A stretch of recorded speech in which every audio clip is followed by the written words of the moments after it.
Berry souffle with a fresh berry sauce. Perhaps the fanciest dessert I've ever made, and not that hard. As with any souffle, the downside is you cannot make it in advance, but you can take it up to a certain point in advance. Eat dinner, chill for a while, make the souffle, and then have it with a nightcap. With my recipe here, the berry sauce is both the garnish and the flavor and color for the souffle base, so it's pretty efficient. These are 6-ounce, 170-gram boxes of berries, 2 of them for just 2 portions. Raspberries and blueberries are a good combination, and you could take a few of the prettiest ones out to reserve for garnish at the end. A tablespoon of granulated sugar in there, 12 grams, and then I'm gonna get my potato masher and mash these up, but you could use just about any means of destruction at your disposal. Fresh raspberries are super delicate, so this probably isn't even necessary for them, but the blueberries have stronger skins. They need a little help popping open. I will say, you might want a little more sauce than this recipe makes. I'm just trying to be efficient because fresh berries are expensive, but you could totally throw an extra box of whatever berries you want in here and another big pinch of sugar would be fine. So my heat is on medium, and now I need to stir it pretty constantly to keep anything on the bottom from burning and help everything just break down. I'm looking to see the plant tissues in there fall apart. You'll see the sauce loosen up a bit at first as more juice gets released, and the color will deepen. Lots of color cooking out of the blueberry skins, I think. I simmered that for about 5 minutes, and it's okay if it seems like there's still good stuff locked in the solids, because now we take a bowl and a sieve, dump everything in, and grind with a wooden spoon. Push and scrape in circles until you have just a ball of seeds and skin left. Make sure you scrape off the sauce clinging to the underside. And now you should have about a cup of a sauce that tastes like artisanal Pop-Tarts. Give that saucepan a rinse just to get out any chunks. Get 2 eggs and a bowl big enough to whip them in. Crack them into said bowl, and now I'll separate out the yolks. These eggs are real fresh, so this is going to be a 2-hand job. The yolks are clinging to the whites. Yolks go into the saucepan, which should have cooled down by now. With the yolks, we'll have another 2 tablespoons of granulated sugar, 24 grams. Grab a whisk and mix those up. You'll definitely want a real whisk for this recipe, not a fork or anything. Then my starch will be 2 tablespoons of cornstarch, 16 grams. You can make souffle with a butter and flour roux, but the cornstarch gets you a lighter, more marshmallowy consistency that I want here. There's not enough liquid in the pan to disperse all that starch, so I'm going to grab about 2/3 of my sauce, 2/3 of a cup, like 160 mils, and gradually drizzle that in as I whisk. It's just important to get all the starch granules dispersed in a thick slurry before you add in too much liquid. If there's too much water all at once, the starch will clump up. That's pretty smooth, and the last thing I'll put in there will be a tablespoon of butter, 14 grams. Heat on low. The classical way of cooking a souffle base is to cook your butter and flour roux, bring the liquid up to a simmer, and whisk that gradually into the eggs and the sugar, preferably over a double boiler. With this recipe, I've found it's pretty safe to just put everything into a cold pan and heat it directly over low flame, as long as you whisk nonstop and you don't take your eye off it. If you stop whisking or if you heat it up too fast, you risk getting scrambled eggs. If you get the butter melted in and you've been whisking for a couple of minutes and nothing is happening, you might need to up the heat a little bit, but be careful. Slow and steady wins this race. After 5 minutes of whisking, all of a sudden, there's my egg proteins coagulating. You can see it. Got to keep whisking so they don't clump up in curds. A minute after that, there's my cornstarch gelatinizing. That happens at a higher temperature, and you have to wait for it. Luckily, it's easy to see.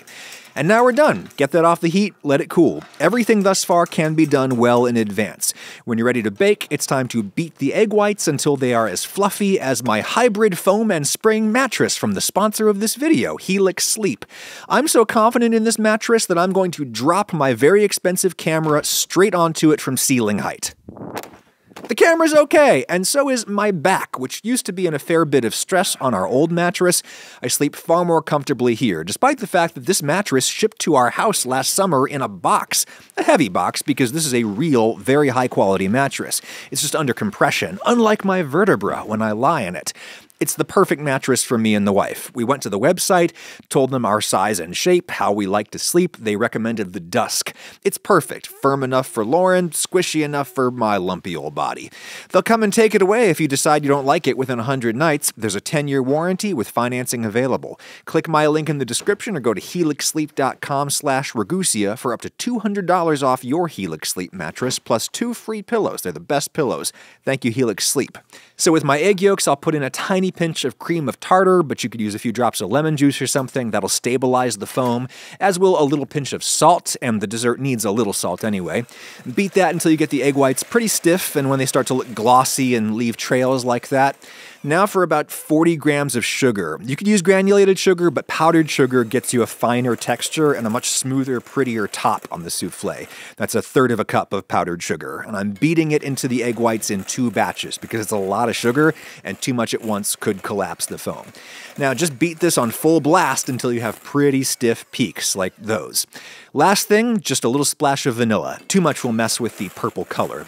A couple ramekins would be the standard baking vessels, but I'm going to use a couple of teacups because they're prettier and they have handles. Melt just a little bit of butter and then lightly grease the insides. Classically trained chefs always talk about how you must use vertical strokes on a souffle mold, and I'm always like, well, how else could you physically do it with a brush? Now we take a little bit of this meringue and just whisk that mercilessly into the cooled souffle base. We're going to collapse that bit of foam. It doesn't matter. We just need to lighten up the base a bit so that we can more easily fold it into the rest of the meringue. The classical way of doing this really works. Cut and fold, nice and gently, trying to get to a homogeneous mix in as few moves as possible. We don't want to deflate the foam too much. Though honestly, souffles are so light that you really can't afford to lose a fair bit of air here. The thing is still going to rise. Glossy and gorgeous, that is. Time to pack in the batter all the way to the brim and push it down to make sure you don't have any big air pockets that could throw off the cooking. All the way to the top and then smooth it off. These are standard teacups, about 200 mils. I tried doing a bigger portion in a tall coffee cup and I could never get the center cooked enough. The dimensions just weren't right. Here's another classical trick that really works. Take your thumb and scoop a little lip out of the top, right around the rim. I've tested this, it's worth it. It keeps the souffle's little muffin top from drooping over the sides as it expands. How many of us know about that problem in our own lives? Last thing, I'm going to take a damp paper towel and clean these cups a bit because the baking dish is the serving dish. My oven is at 375 Fahrenheit, 190 C, not convection. Obviously, Google your teacups to find out if they're oven safe, but if they're normal stoneware, they probably are. That glaze fired in a 2,000-degree kiln. It's going to be fine in that oven for like 20 minutes. While you're waiting, you can clean up and pour the remaining 1/3 cup of sauce into an attractive little serving spout if you have one. That sauce is maybe a hair tart and undersweet on its own, but on the souffle, it'll be the perfect counterpoint. I've been baking about 18 minutes and things are looking pretty gorgeous. When the tops are just a little golden brown, the inside is generally perfect. Those need another minute or two, but I like to pull these when they're still pretty wobbly, which you can assess by just tapping the cup a bit. I think souffles should be a little gooey inside. If it's solid, it's just a sponge cake. Souffles start to deflate or fall the instant you take them out of the oven and the steam subsides, so the trick is to eat them right when they're just cool enough to not burn you. I'll let these sit until I can touch their handles. You could spank on a little powdered sugar if you want, maybe put a few of those reserved berries on top, and then a pretty common way to apply sauce is to dig a little hole in the center, see, inflated but still gooey, then pour your sauce into that little crater, kind of like filling a jelly donut. In addition to tasting absolutely delicious, the sauce helps visually. As gorgeous as souffles look on the outside, they always look disgusting inside, and the sauce kind of covers that up. You can see how the edge pulls away from the cup because we buttered the inside. I am really happy with this recipe. That is sexy food, a perfect date night situation. And again, not that hard, though I would recommend trying it at least once before the big night if you've never done a souffle before. That is just fruity velvet on a cloud.